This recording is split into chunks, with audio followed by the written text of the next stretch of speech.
نحن الآن عند جبل في شاهق الارتفاع، وعليه من الأعلى ثلوج.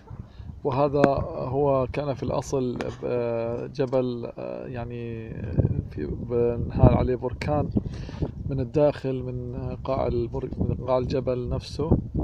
وكان والجبل هذا رمى البراكين من خلاله على الأرض هذه. انظروا إلى منظره كيف هو، وهو كان قبل مئات السنين أو آلاف السنين، وهو في هذا المكان عندما انهال البركان عليه.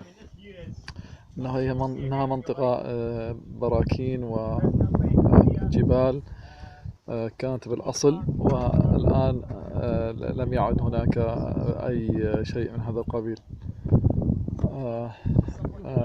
التقطنا هذه الصورة لكي تشاهدوها. جبل قديم كان في الماضي ينهال منه البراكين على الأرض. مع تحيات عماد أبو صقر، منطقة الهايلاند، اسكوتلاند الشمال الأقصى.